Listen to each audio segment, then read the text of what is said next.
Bendiciones a todos. Gracias por acompañarnos en Diestra en Casa. Hoy vamos a estar hablando acerca de un nuevo corazón. Y quiero que me acompañe la palabra de Dios y vamos a leer en el libro de Romanos, en el capítulo 10, los versículos 8 al 10. Y después de eso vamos a entregar este tiempo en oración, pidiéndole a Dios que sea Él abriendo su palabra a nuestras vidas. Romanos capítulo 10, versículos 8 al 10. Mas, ¿qué dice? Cerca de ti está la palabra, en tu boca y en tu corazón. Esta es la palabra de fe que predicamos. Que si confesares con tu boca que Jesús es el Señor y creyeres en tu corazón que Dios le levantó de los muertos, serás salvo.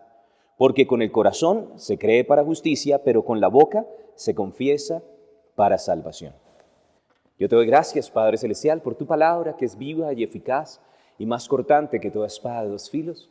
Yo te pido, Dios, que seas tú hablando a nuestro corazón a través de tu palabra, que nuestro corazón sea iluminado por tu Espíritu Santo, para que podamos ver todo lo que has trazado para nosotros, el camino por el que debemos andar, que podamos tener nuestros sentidos espirituales sensibles a tu voz, para que seas tú mostrándonos, Señor, cada cosa que debemos hacer y entendiendo cada una de las cosas que has provisto para nosotros los hombres. Yo te pido, Señor, que conforme a lo que has puesto en mi corazón también, me des la elocuencia y la habilidad para hablarlo, para que tus hijos sean edificados, para que todos nosotros, Señor, seamos empoderados por tu palabra, que es la verdad que da libertad. Entregamos este tiempo para ti, recibe el honor, la gloria y la alabanza, y nosotros, los que creemos, decimos amén en el nombre de Jesús. Gloria a Dios. Bueno, aquí en el libro de Romanos, el apóstol Pablo está diciendo que la palabra tiene que estar en dos lugares, tiene que estar en el corazón. Tiene que haber una revelación en el interior del hombre y no solamente en el corazón, también en la boca. El espíritu de fe no solamente cree, sino que también debe hablar. Y la Biblia dice que nosotros tenemos un espíritu de fe y creemos y por lo cual nosotros también hablamos. Ahora, cuando las cosas están en nuestro corazón, de la abundancia del corazón, la boca habla y va a ser fácil expresar aquellas cosas que nosotros creemos. Pero ¿qué específicamente es lo que nos está diciendo estos versículos? Que si confesamos con nuestra boca que Jesús es el Señor, pero al mismo tiempo creyendo en nuestro corazón en la obra de la cruz, que Dios lo resucitó entre los muertos, que Jesús vino a este mundo a morir en una cruz por nuestros pecados, si entendemos y creemos lo que sucedió en esa cruz y cómo Jesús hoy está sentado a la diestra del Padre intercediendo por nosotros, y al mismo tiempo confesamos a Jesús como nuestro Señor y Salvador, la Biblia me dice que entonces tenemos salvación. Son dos partes, creer en nuestro corazón y confesar con nuestra boca. No es simplemente hacer una oración de dientes para afuera, sino es creerlo en el corazón, entendiendo todo aquello que representó la obra de la cruz. Puede que no entendamos cada detalle, pero sí entendiendo que Dios nos amó tanto que Él no quería que muriéramos y que para eso envió a su Hijo, para que a través de Él pudiéramos tener salvación. Y en la Biblia, me dice ahí en el versículo 10, Romanos 10, dice que con el corazón se cree. Entonces el creer no es solamente un ejercicio mental, el creer es algo del corazón. Con el corazón nosotros podemos poner nuestra fe en el Señor, con el corazón creemos que Jesús es el Señor y creemos para justicia, somos justificados, somos hechos inocentes y con la boca confesamos para poder recibir la salvación. Todas las cosas que Dios ofrece son gratis, pero por medio de la fe nosotros las recibimos y la fe cree y también habla. En estos días me estaban haciendo una pregunta y de hecho fue algo que empecé a ver muy repetido en los tiempos que he estado compartiendo de pronto con otros grupos de personas más allá de nuestra iglesia local, Diestra de Justicia. Y básicamente la pregunta que me hicieron es, bueno, ¿quiénes van a ir en el rapto de la iglesia? ¿Quiénes son las personas de pronto que van a estar en ese momento glorioso cuando Jesús regrese? Y son aquellas personas que han creído en su corazón que Jesús es el Señor y además lo han confesado con su boca. No solamente creer, porque la Biblia me dice que los demonios creen y tiemblan, pero ellos no van a ir al cielo. Los demonios creen que hay un Dios, lo conocen personalmente, pero además de creer que hay un Dios, hay que confesarlo con la boca, hay que abrir las puertas del corazón y hay que decirle, Señor Jesús, yo te recibo como mi Señor y como mi Salvador.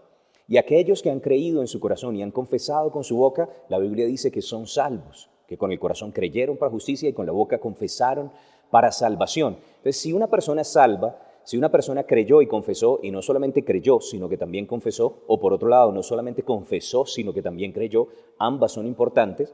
Si una persona ha hecho esto, entonces la Biblia declara que es una persona salva.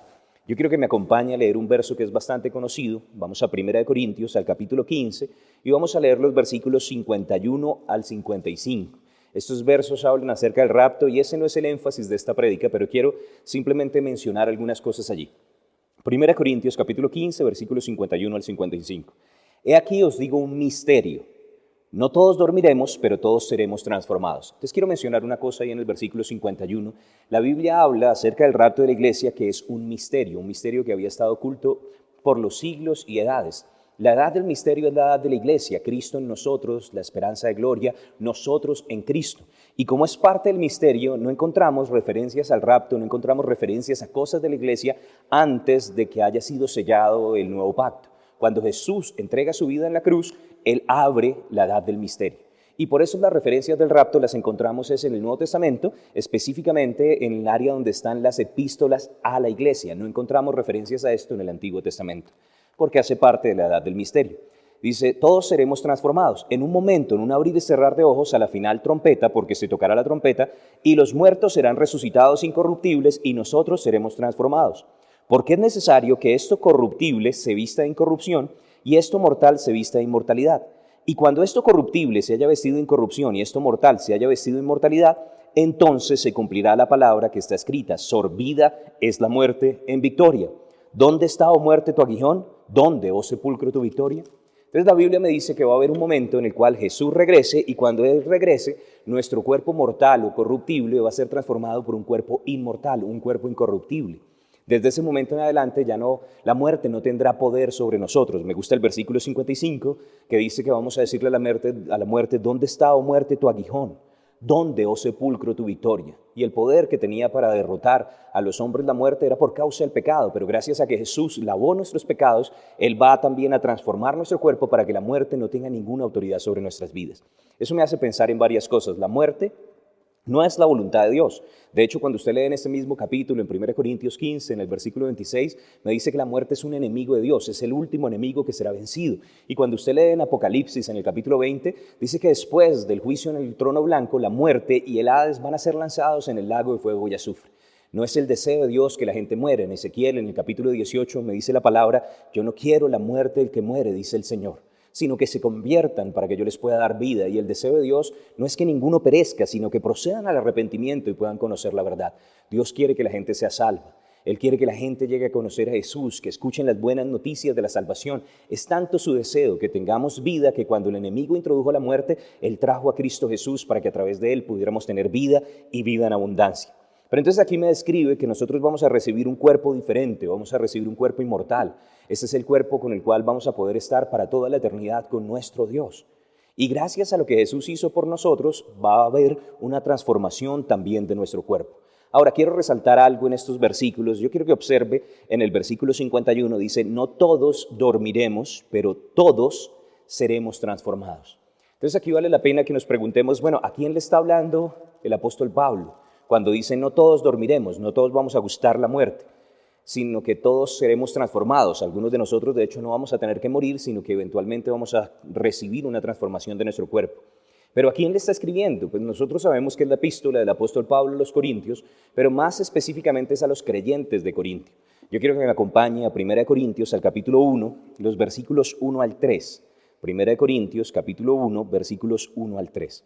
Y dice la palabra, Pablo, llamado a ser apóstol de Jesucristo por la voluntad de Dios y el hermano Sóstenes, a la iglesia de Dios que está en Corinto, a los santificados en Cristo Jesús, llamados a ser santos con todos los que en cualquier lugar invocan el nombre de nuestro Señor Jesucristo, Señor de ellos y nuestro. Gracia y paz a vosotros de Dios nuestro Padre y del Señor Jesucristo. Ahora, yo quiero que note que ahí en la salutación, en esta primera epístola a los Corintios, el apóstol Pablo introduce quiénes son los destinatarios de su epístola. Básicamente le está diciendo, esto va dirigido, y empieza a decir ahí en el versículo 2, a la iglesia de Dios. O sea que le está hablando es a la iglesia, le está hablando a cristianos, está hablando, observe lo que dice allí, santificados en Cristo Jesús, le está hablando a personas que han sido hechos santas. ¿Cómo? Fueron llamadas a ser santas con todos los que en cualquier lugar invocan el nombre de nuestro Señor Jesucristo. Entonces aquí está hablando de aquellos que confesaron a Jesús como Señor y Salvador. No simplemente aquellos que creyeron en Dios, sino aquellos que invocaron el nombre del Señor. Tal vez usted ha leído ahí en Romanos, en el capítulo 10, justo en los versos después de donde comenzamos, en el versículo 13, dice, aquel que invoque el nombre del Señor será salvo. Pero lo dice después de haber dicho que creyendo con el corazón que Dios lo levantó de los muertos y confesando con nuestra boca que Él es Señor, es que recibimos la salvación. Entonces aquí está diciendo que son personas que creyeron en Jesús, pusieron su fe en Jesús, que lo confesaron con su boca y que gracias a eso, entonces el Señor los llama iglesia, los llama santificados, y cuando dicen no todos dormiremos, pero todos seremos transformados, está hablando de creyentes en Cristo Jesús. Estos son los que van a reunirse con el Señor el día del rapto, estos son los que van a tener acceso al cielo para toda la eternidad. Son aquellos que han nacido de nuevo, aquellos que han aceptado a Jesús como Señor y Salvador en su corazón, aquellos que han recibido en su interior al Espíritu Santo y han sido convertidos en el templo del Espíritu Santo. Entonces quiero mencionar algo allí importante, porque resulta que a veces no entendemos cómo es el ser humano. Me llama la atención que en el Antiguo Testamento el Señor le dice al pueblo de Israel: oye Israel, Jehová, vuestro Dios, Jehová uno es, y amarás al Señor tu Dios de todo tu corazón, con toda tu alma y con todas tus fuerzas. Y me llama la atención que cuando dice amarás al Señor con todo, dice con todo tu corazón, con toda tu alma y con todas tus fuerzas, y hablando del ser humano lo divide en 3 partes. Ahora, nosotros vemos eso también en el Nuevo Testamento. Quiero que me acompañe a 1 de Tesalonicenses, al capítulo 5, y quiero que observe la manera en la que el apóstol Pablo se refiere al despedirse de la iglesia de Tesalónica. 1 de Tesalonicenses, capítulo 5, y vamos a leer allí el versículo 23. 1 de Tesalonicenses 5, 23. Y dice la palabra de Dios: y el mismo Dios de paz os santifique por completo, y todo vuestro ser, espíritu, alma y cuerpo, sea guardado irreprensible para la venida de nuestro Señor Jesucristo. Ahora, yo quiero que observe lo que está diciendo el apóstol Pablo a la iglesia de Tesalónica: que ustedes sean guardados irreprensibles para la venida del Señor en todo su ser. Pero cuando él está definiendo el ser, él dice espíritu, alma y cuerpo. ¿Qué es el ser humano? El ser humano es un espíritu. Dios es espíritu y Dios nos creó a su imagen y semejanza. Jesús decía: Dios es espíritu y los verdaderos adoradores adorarán al Padre en espíritu y en verdad. No depende del lugar, depende de una disposición. Cuando en el Antiguo Testamento estaban diciendo amarás al Señor tu Dios con todo tu corazón, con toda tu alma y con todas tus fuerzas, se está refiriendo a lo mismo que aquí el apóstol Pablo dice cuando dice su ser, espíritu, alma y cuerpo. Cuando está hablando del espíritu, está hablando del corazón. Y recuerde que queremos hablar es de un nuevo corazón.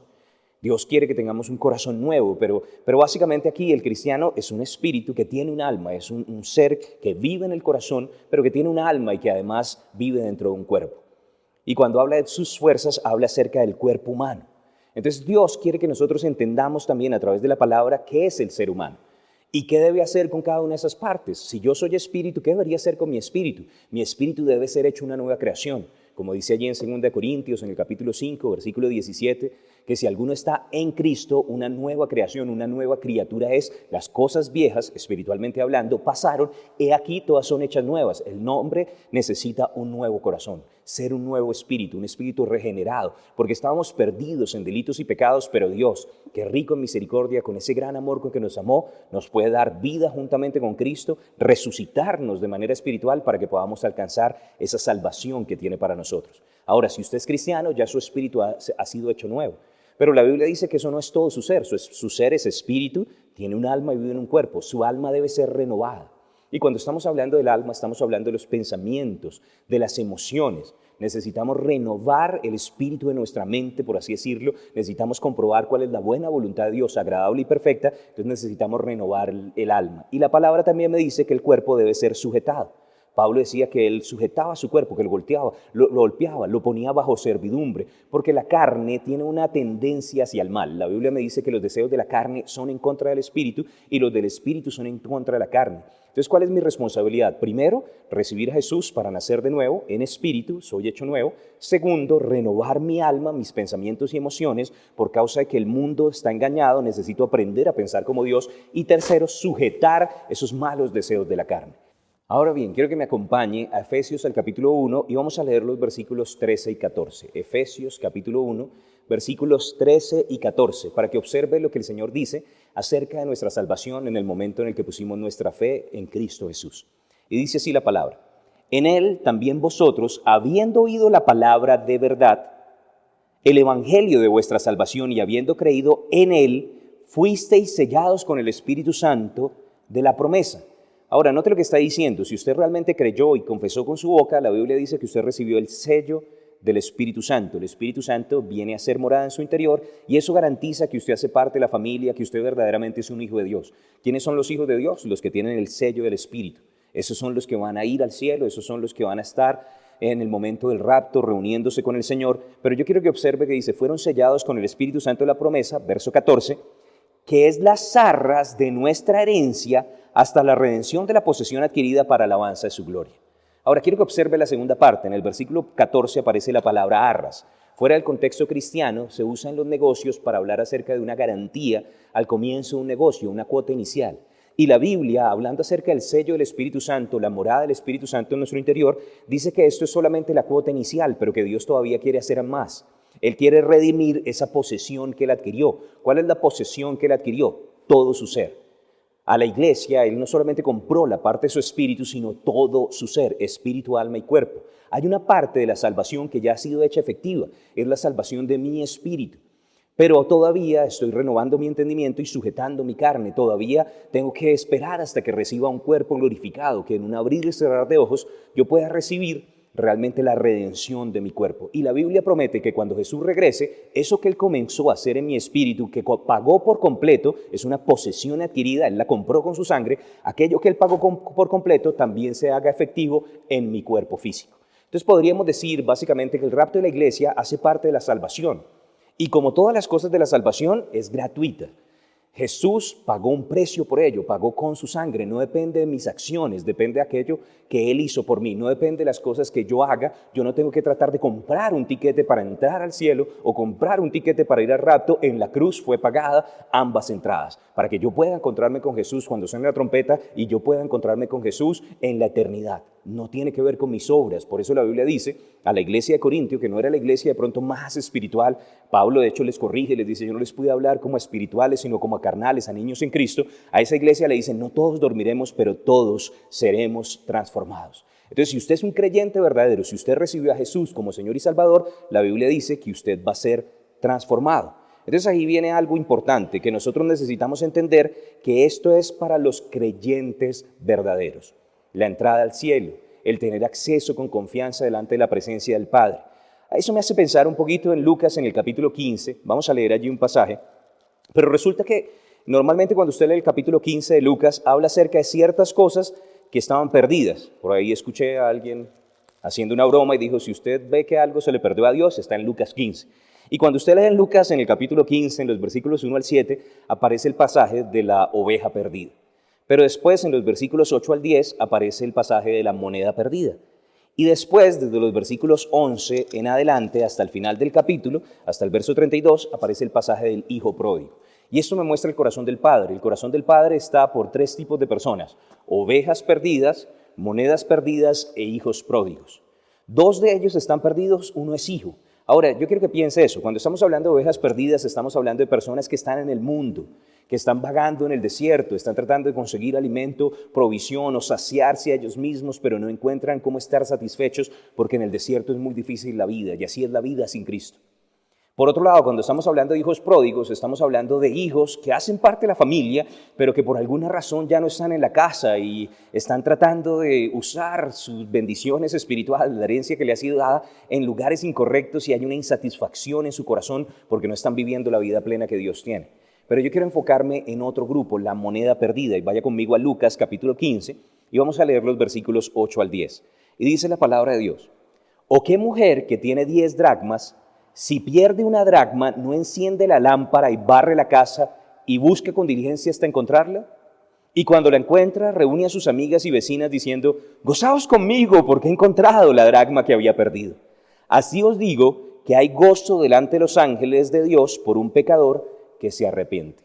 Ahora, yo quiero que note que hay gozo delante de los ángeles. ¿Quién es el que tiene el gozo? Dios. Delante de los ángeles de Dios. Los ángeles miran y hay un gozo allí en Dios, en el corazón de Dios, Padre, Hijo, Espíritu Santo, y en los creyentes que han corrido la carrera antes que nosotros. Pero yo quiero que observe algo allí. Dice que esta mujer tenía 10 dracmas y se le perdió una, dice ella en el versículo 8. ¿Y dónde se le perdió? Estaba perdida dentro de la casa, porque dice que tuvo que encender una lámpara y barrer la casa y buscarla con diligencia. Y yo quiero que piense esto, o sea, el Señor está diciendo que hay ovejas perdidas en el mundo, que hay hijos que nacieron pero que no están en la casa, no se están congregando, y Dios los ama y quiere que vuelvan y Él los recibe con brazos abiertos, pero hay un tipo de cosas que están perdidas, que aquí lo llama la moneda perdida dentro de la casa. Y quiero decirle que esto no es simplemente gente perdida en el mundo, estos son personas que están en la casa, pero que están como monedas perdidas. El Señor quiere encontrarlos, incluso estando en su casa, incluso viniendo a congregarse, incluso sentándose en medio de nosotros. La Biblia dice que están perdidos. ¿Perdidos en qué? Perdidos en sus delitos y pecados. Perdidos porque no tienen al Salvador que los ha encontrado. Perdidos porque no tienen la vida eterna que nosotros ya tenemos en Cristo Jesús. Y puede que se sienten en medio de nosotros, que crean que son cristianos, que digan amén y aleluya en el momento correcto, pero la Biblia dice que son como monedas perdidas. Ahora, ¿cómo es una moneda perdida? Imagínese que usted tenía 10 monedas, se le perdió una. 9 las guarda normalmente ¿qué? En un bolsito, en la billetera. Entonces hay 9 que están juntas, pero hay una que no está junta. La moneda perdida, por lo general, no tiene comunión con el resto de las monedas. No le gusta venir tan frecuentemente a la iglesia. Cuando viene, pues básicamente lo hace, pero no habla mucho con las otras personas. Le hace falta algo de comunión. No le gusta ir a los grupos de tu casa, ya le invertí tiempo suficiente al Señor, y a veces eso puede ser una señal de que tal vez usted no es una moneda que está con las otras. Por otro lado, cuando las monedas están todas juntas y usted las tiene en un mismo lugar y de pronto necesita comprar algo, necesita hacer algún negocio, usted puede usarlas, pero cuando la moneda está perdida no sirve para hacer un negocio. Y yo quiero que entienda que no estamos hablando de negocio, de plata, simplemente porque eso es lo que la gente dice, que las iglesias tienen un negocio, pero la Biblia dice que Jesús, cuando se perdió, Él dijo, en los negocios de mi Padre me es necesario estar. Y en Juan, en el capítulo 15, Él decía, mi Padre es el labrador, yo soy la vid verdadera, pero mi Padre es el labrador. Y la palabra me dice que el labrador está esperando con paciencia el precioso fruto de la tierra, y que cuando Jesús se fue, les dio minas a cada uno diciendo, negocien hasta que yo venga. Entonces, ¿cuál es ese negocio? El servir dentro de la iglesia local para que personas sean alcanzadas. Y normalmente la moneda perdida no sirve. La moneda perdida viene, se sienta, escucha, pero no pone sus manos en el arado, no está en la cosecha del Padre, no le gusta, yo vengo es a que me den, no a dar, cuando la Biblia dice que más bienaventurado es dar que recibir. Por otro lado, la moneda perdida es una carga en el corazón de Dios y hace que otras personas estén trabajando, tuvieron que encender la lámpara, tuvieron que barrer hasta que la pusieron a encontrar. A veces la moneda perdida da más trabajo que la moneda que está con las demás. Es al que toca ponerle un poquitico más de atención. Y por otro lado, yo veo también que esa moneda perdida necesita luz, porque si no se prende la lámpara, si no hay luz, si no hablamos de ese tema que estamos hablando en este momento, de pronto esa moneda perdida se va a quedar perdida. Hay personas que creen que porque han ido a una iglesia o que tienen una religión, ya tienen entonces su entrada al cielo. Pero el Señor de hecho dice, son aquellos que me han aceptado verdaderamente en su corazón, que han permitido que yo sea el rey de sus corazones, que me han confesado con su boca, que han creído y además lo han declarado. Esos son los que son verdaderos hijos de Dios, los que tienen el sello del Espíritu Santo y han recibido al Espíritu en su interior y están siendo transformados. La moneda perdida está en el piso, está tirada, probablemente está empolvada. ¿Quién sabe cuánto tiempo lleva así? Probablemente lo han pisoteado, tiene heridas que todavía no han sido sanadas, y si lo han pisoteado mucho, de pronto lo han arrastrado y la imagen se ha borrado y no tienen la imagen del Hijo de Dios. No tienen el carácter de Cristo no está siendo formado. Hay evidencias de la salvación. Una evidencia de la salvación es que la palabra de la cruz es locura a los que se pierden, pero para nosotros es el poder de Dios. Y aquellos que son salvos no pelean contra la palabra. Tienen el testimonio del Espíritu Santo en su interior. Aquellos que son salvos saben que son hijos de Dios porque el Espíritu Santo les muestra en su interior. Pero aquellos que no tienen la imagen, que son como esa moneda que está empolvada y perdida en el suelo, ellos dicen, ¿será que yo sí voy a ir al cielo? Ahora, todos de pronto nos hemos preguntado en momentos en los que fallamos, pero esta persona no tiene certeza de salvación porque el Espíritu Santo no le está dando el testimonio en el interior. Pero además, aquellos que tienen el Espíritu Santo empiezan un proceso de transformación. Por sus frutos los conoceréis. Y cada vez reflejan más el carácter de Cristo. Tienen la imagen estampada dentro de esa moneda. Y Dios quiere que nosotros reflejemos esa imagen. Entonces yo le pregunto, ¿será que usted, si es una moneda encontrada que está al servicio, en comunión con todos los demás, o tal vez usted es una moneda que no está reflejando tanto el carácter de Cristo? Quiero que me acompañe a Apocalipsis. Y vamos a leer en el capítulo 3 2 versículos, bueno, de hecho más, vamos a leer primero 2 versículos antes de hacer comentarios. Apocalipsis, capítulo 3, versículos 8 y 10. Apocalipsis 3, versículos 8 y 10. Y dice así el Señor, yo conozco tus obras. He aquí he puesto delante de ti una puerta abierta, la cual nadie puede cerrar, porque aunque tienes poca fuerza, has guardado mi palabra y no has negado mi nombre. Ahora observe eso, versículo 8. Yo conozco tus obras. Yo sé que a veces decimos, no, pues no pude hacerlo, pero Dios conoce las intenciones de mi corazón. Gloria a Dios, Dios conoce el corazón, Él escudriña los corazones, pero Él también ve nuestras obras. Y un día vamos a ser recompensados no por las intenciones del corazón, sino por nuestras obras. No somos salvos por obras, pero sí para obras. No es por obras para que nadie se gloríe, pero somos hechura suya, creados en Cristo Jesús para buenas obras que Él preparó de antemano para que anduviésemos en ellas. Por esta razón vamos a tener que comparecer delante de Jesús, no para saber si vamos a entrar al cielo o no, sino para ver qué galardones vamos a recibir por aquellas cosas que hicimos aquí en esta tierra. Entonces en este pasaje el Señor está diciendo, yo conozco tus obras y yo he puesto delante de ti una puerta abierta. La puerta abierta del rapto está para aquellos que están reflejando el carácter de Cristo, para aquellos que están actuando en su salvación. El Señor está observando sus obras y dice que va a ser un momento en el que de pronto no vamos a tener toda la fuerza para hacer todo lo que el Señor quisiera, pero el Señor es el que ha abierto esa puerta delante de nosotros. Verso 10. Por cuanto has guardado la palabra de mi paciencia, yo también te guardaré de la hora de la prueba que ha de venir sobre el mundo entero, para probar a los que moran sobre la tierra. Ahora, esta puerta abierta es para librarnos de algo que va a suceder para el mundo entero. El mundo va a recibir básicamente la retribución de su maldad, pero gloria a Dios que Jesús llevó el castigo de nuestra paz y vamos a ser librados de esa hora de la prueba. Él ha abierto una puerta para aquellos que están en intimidad, ¿cierto? Aquellos que cierran la puerta y entran en lo secreto, en ese lugar de comunión. Una puerta para aquellos que están hablando la palabra para que otros puedan entrar por Jesús, que es la puerta de las ovejas. Pero específicamente está hablando de lo que dice ahí en el capítulo siguiente, cuando dice en Apocalipsis, capítulo 4, verso 1, que él vio una puerta abierta en el cielo y una voz de trompeta que dijo, sube acá.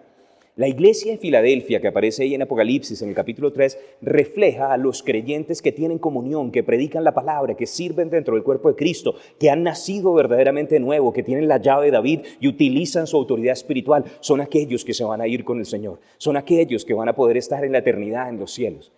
Pero al mismo tiempo, en los versículos en adelante, desde el verso 13, verso 14, empieza a hablar de otra iglesia, la iglesia de la Odisea.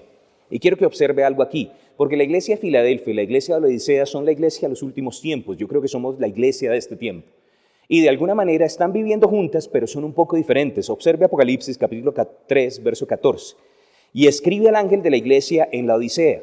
He aquí el amén, el testigo fiel y verdadero, el principio de la creación dice esto. Yo conozco tus obras, que ni eres frío ni caliente, ojalá fueses frío o caliente, pero por cuanto eres tibio y no frío ni caliente, te vomitaré de mi boca. Porque tú dices, yo soy rico y me he enriquecido y de ninguna cosa tengo necesidad, y no sabes que tú eres un desventurado, miserable, pobre, ciego, desnudo. Por tanto yo te aconsejo que de mí compres oro refinado en fuego, para que seas rico y vestiduras blancas para vestirte y que no se descubra la vergüenza de tu desnudez. Y unge tus ojos con colirio para que veas. Yo reprendo y castigo a todos los que amo, sé pues celoso y arrepiéntete. Y en el verso siguiente es donde dice, yo estoy a la puerta y llamo. Es una iglesia que no le estaba dejando entrar a Jesús. Es una iglesia que nunca abrió las puertas de su corazón. Ellos creían que eran creyentes, ellos creían que eran salvos, pero no tenían la verdadera salvación. Ahora, yo quiero que observe algunas características de esta iglesia, porque el mensaje de esta iglesia es arrepiéntete. No es la iglesia que nosotros queremos ser. Dice que era una iglesia tibia. En el versículo 16 dice, por cuanto eres tibio, no frío y no caliente. Tenía un pie en el mundo y un pie en las cosas de Dios. No es esa la iglesia que va a tener la puerta abierta. Esta es la iglesia que se quedó. No es esto los que se van a ir con el Señor. Estamos hablando de, bueno, ¿quiénes son los que van a ir con el Señor en el rapto? Los verdaderos creyentes. Esta es una iglesia que no conocía su condición espiritual, que creía que tenía algo que no tenía, que él decía, yo creo que yo soy rico y no tengo necesidad de nada. ¿Por qué lo decía? Porque tenía de pronto cosas en lo natural, porque de pronto estaba utilizando herramientas para conseguir principios de fe, para conseguir cosas en lo natural, pero el Señor dijo, ustedes creen que tienen riquezas, pero no tienen las verdaderas riquezas. Entonces yo quiero que observe ahí los versículos 15 en adelante. En los versos 15 y 16 le dice, no eres ni frío ni caliente. En el verso 16 le dice, por cuanto eres tibio, yo te vomitaré. No vas a pasar, no vas a clasificar. Pero observe el versículo 17. Él dice, yo soy rico y me he enriquecido y de ninguna cosa tengo necesidad. Parece ser que esta iglesia de Odisea era una iglesia económicamente pudiente. Eran personas que estaban confiando en las riquezas. Cuando el Señor nos dice que allí no es de donde debería estar nuestra confianza, que deberíamos poner nuestra confianza en el Dios que nos da todas las cosas en abundancia para que las disfrutemos. Y el Señor les corrige y le dice, y no sabes que tú eres desventurado, miserable, pobre, ciego y desnudo. Ahora, cuando usted estudia cada una de esas palabras en particular, De hecho, me llama la atención que cuando dice desventurado, la palabra es ventura o justicia, sin justicia, sin ventura. Parece ser que no tenía la verdadera justicia que Dios da. Ellos creían que eran justificados por causa de la condición de su vida, pero no tenían la justicia que viene de parte de Dios cuando ponemos nuestra fe en Cristo Jesús. Dice también que era miserable y pobre. Era una iglesia que puede que tuviera riquezas en lo natural, pero no tenía las verdaderas riquezas del cielo. Y también dice que era una iglesia ciega y estaba desnuda, no tenía la verdadera vestidura espiritual y además sus ojos no tenían la luz de Jesús, eran ciegos espiritualmente. Cuando Jesús puede iluminar los sentidos de nuestro corazón, no solamente los ojos exteriores, sino que Él quiere que nosotros veamos con los ojos del interior, no que seamos ciegos, guías de ciegos, sino que podamos tener la luz de su espíritu. Y el Señor entonces en amor empieza a corregirlos y empieza a decirles, yo te aconsejo que de mí compres el verdadero oro, el oro refinado. Ahora, me llama la atención, yo no sé si usted entiende que el Señor los está llamando a arrepentimiento y parte del llamado a arrepentimiento, a volver en comunión, a que le abran la puerta, a que lo dejen entrar verdaderamente a sus vidas, que no utilicen la religión solamente para obtener una buena vida en este tiempo, sino que se den cuenta que la religión no obtiene nada verdadero, sino que el verdadero oro lo da Él para que vengan a Él y puedan ser salvos, es a través de poner su confianza en Él. Todas estas epístolas terminan diciendo, el que tiene oídos para oír, que oiga lo que el Espíritu dice a las iglesias. Ahora, cuando yo pienso en esto de compra de mi oro refinado, como dice en el verso 18, que sea rico verdaderamente, que puedas tener vestiduras blancas, porque tú crees que tienes vestiduras, pero no tienes las verdaderas, que se cubra tu desnudez, que unjas tus ojos con colirio. Él estaba diciendo, yo quiero que tú tengas riquezas espirituales, que tengas eso que te permite ver en el Espíritu, que tengas la verdadera vestidura en el Espíritu, que es la vestidura de salvación, como dice en Isaías 61:10. El Señor me rodeó con una vestidura de salvación, con un manto de justicia. Ellos no lo tenían, pero el Señor quería que lo recibieran de parte de Él. Entonces aquí quiero mencionar algo, ¿cuáles son las verdaderas riquezas? Y quiero que me acompañe a Mateo, al capítulo 5, y quiero que observe allí un par de versículos. Mateo capítulo 5 y vamos a leer en el verso 3. Y la Biblia me dice, bienaventurados los pobres en espíritu, porque de ellos es el reino de los cielos. ¿Y qué quiere decir eso, no? Y me llama la atención, yo creo que los judíos cuando Jesús estaba dando esta enseñanza se sorprendieron porque no dijo bienaventurados los judíos, bienaventurados los hijos de Abraham, él dijo los pobres en espíritu. O sea que la bendición de ser partícipe del reino de los cielos no tiene que ver con la nacionalidad, no tiene que ver con la religión que usted sirve, tiene que ver con algo que es un reconocimiento de la pobreza espiritual. Yo quiero leérselo en otras versiones para que usted entienda qué es verdaderamente ser pobre en espíritu. En Mateo 5:3, en la Biblia, el lenguaje sencillo dice, Dios bendice a los que confían totalmente en Él. Una persona pobre en espíritu no confía en su habilidad, confía totalmente en Él. La palabra de Dios para todos dice, afortunados los que reconocen su necesidad espiritual. Un pobre en espíritu es el que reconoce su necesidad espiritual y le dice, Señor, puede que tenga cosas en lo natural, pero si no te tengo a ti, no tengo nada, porque tú eres la verdadera riqueza. En la Dios habla hoy, dice, dichosos los que reconocen su pobreza espiritual. En la nueva traducción de la Biblia al día dice, dichosos los que reconocen humildemente sus necesidades espirituales, su necesidad de un Salvador. Entonces, ¿qué es un pobre en espíritu? No tiene nada que ver con plata, está hablando acerca de una persona que reconoce que si no tiene a Jesús, no hay nada en este mundo que pueda darle lo que su corazón necesita. ¿Dónde están las verdaderas riquezas? Cuando nosotros leemos en la palabra una y otra vez, me dice que las riquezas están en la gloria en Cristo, que Dios suple mis necesidades conforme a sus riquezas en gloria en Cristo Jesús, porque en Cristo es que tenemos verdaderas riquezas. La Biblia me dice que cuando yo recibo a Jesús, Él ilumina los ojos de mi corazón para que yo pueda entender la esperanza a la que Él me ha llamado y cuáles son las riquezas de la gloria de su herencia que Él me ha dado en Cristo entre los santos. Entonces, ¿dónde están las verdaderas riquezas? Las verdaderas riquezas de su gloria están en Cristo Jesús, todos los tesoros de la sabiduría y del conocimiento. Hay personas tan pobres que lo único que tienen es plata, pero hay aquellos que son los verdaderos ricos, los ricos porque han recibido las riquezas espirituales, porque son fortalecidos con poder en el hombre interior según las riquezas de su gracia, y estos son los hijos de Dios. Cuando Dios habla de ricos espiritualmente, habla de aquellos que tienen a Jesús como Señor y Salvador. Y todo comienza con un reconocimiento bienaventurado. Si yo reconozco que no importa cuántas cosas tengo en este mundo, si no tengo a Jesús, no tengo nada. Porque soy pobre espiritualmente, pero si lo tengo a Él y si lo acepto a Él, entonces eso se convierte en una bienaventuranza, porque el reconocimiento de que sin Él no tengo nada me puede hacer partícipe del reino de los cielos. Y la Biblia dice que entonces hay un proceso. Y en el versículo 8 de Mateo 5 dice, bienaventurados los limpios de corazón, porque ellos verán a Dios. Él me va a lavar por la sangre de Jesús, no por mis méritos, no por mis obras. El ver a Dios, el estar en el cielo, el verlo el día del rapto y el estar con Él toda la eternidad no tiene que ver conmigo, es su sangre que me lava. Y si me hace el corazón limpio, si me da un corazón nuevo, entonces yo voy a poder participar de esas bendiciones espirituales del reino que Él ha preparado para aquellos que le aman.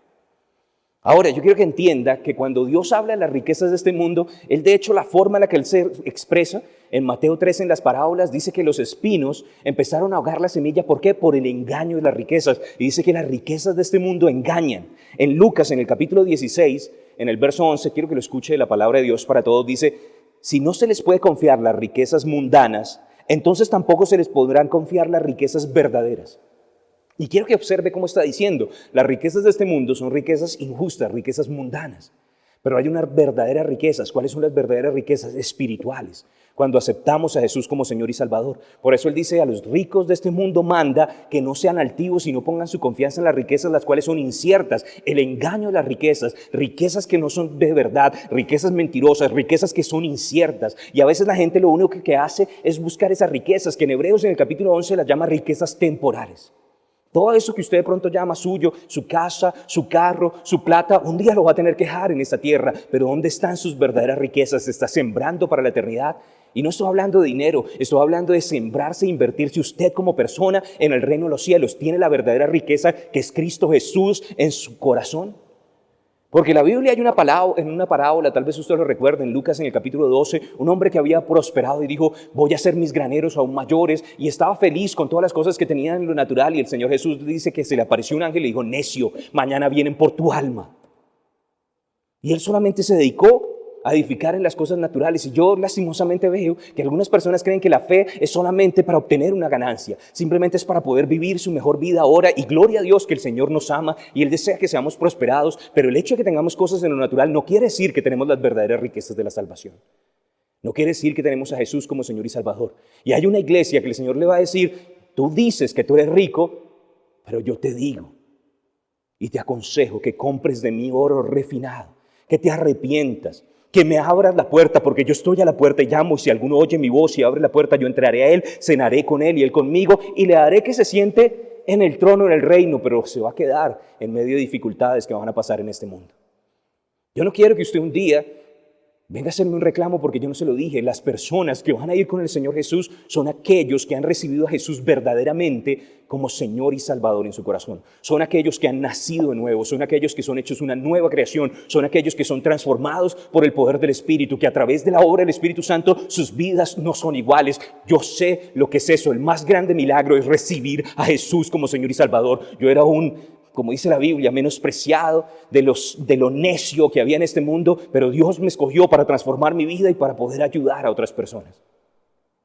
Y si usted no tiene esa verdadera riqueza, entonces tal vez usted no hace parte de esta bendición que Dios tiene para nosotros. Ahora, yo quiero que vean en 1 de Pedro, en el capítulo 3, los versículos 3 y 4.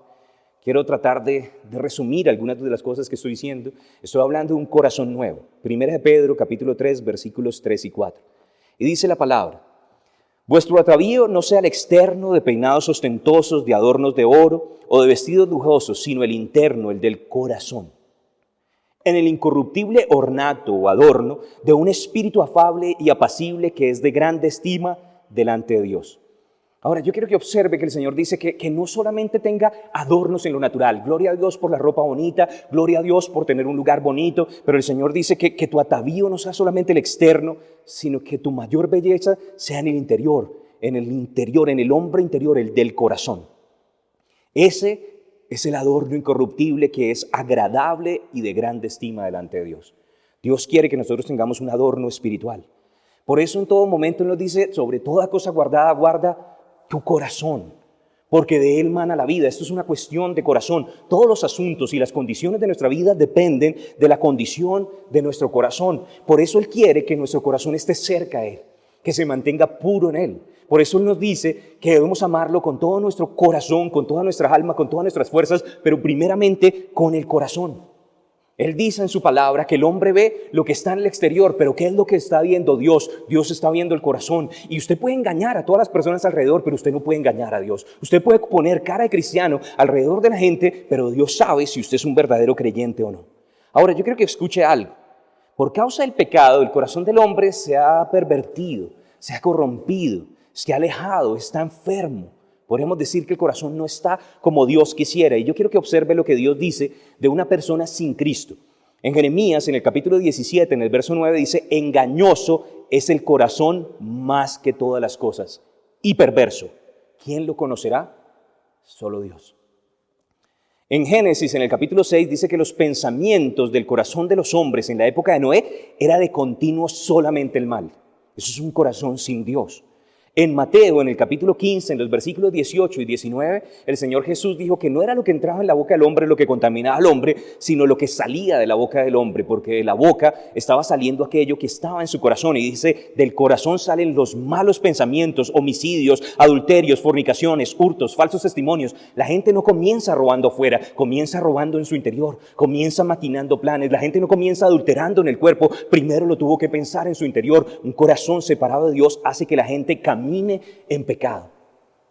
Un corazón sin Dios es pecaminoso y va siendo transferido de generación en generación. En Romanos, en el capítulo 1, en el versículo 21, dice que a veces confiaron más en su razonamiento, y la palabra nos dice que habiendo conocido a Dios, no le glorificaron como a Dios, ni le dieron las gracias, sino que se envanecieron en sus razonamientos y su necio corazón fue entenebrecido.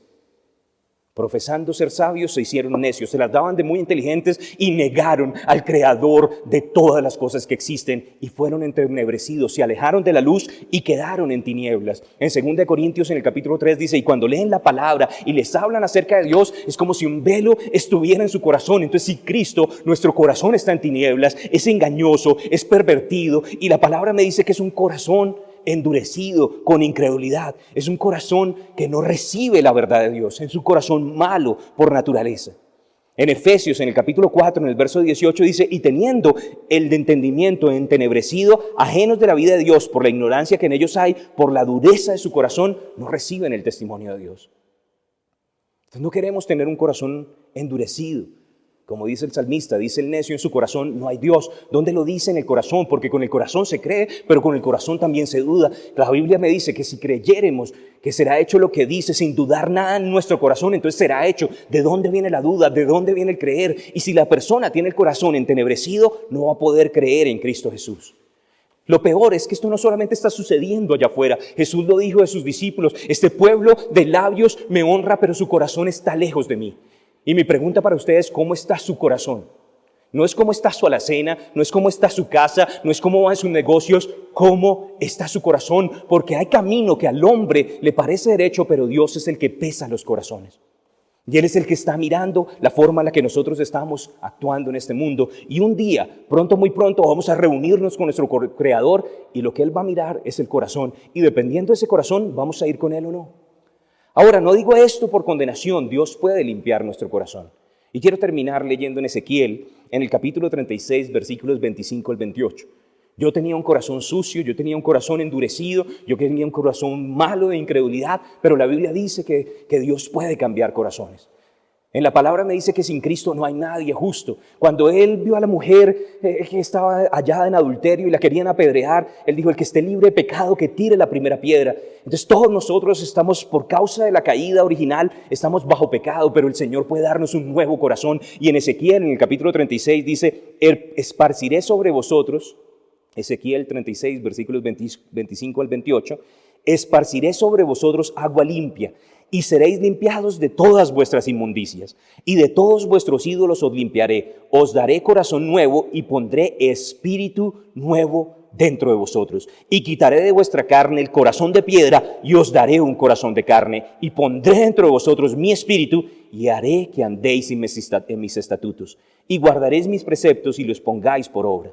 Habitaréis en la tierra que dio a vuestros padres, y vosotros me seréis por pueblo y yo seré a vosotros por Dios. Entonces la Biblia me está diciendo que Él viene por aquellos que tienen un corazón limpio, un corazón puro. Pero este corazón puro no depende de nosotros, depende de aceptarlo a Él. Él es el que nos limpia con el agua de su palabra. con el río de su espíritu. Él es el que cambia el corazón endurecido y nos da un corazón nuevo, un corazón sano. Yo no quería cambiar mi corazón, era un corazón coraza, estaba protegido de todas las cosas y heridas que traía este mundo, pero el Señor vino y sanó y restauró mi corazón y me dio un verdadero corazón para poder creer en Él. Y la Biblia dice, bienaventurados los de limpio corazón, porque ellos verán a Dios. El Señor cuando venga va a revisar corazones.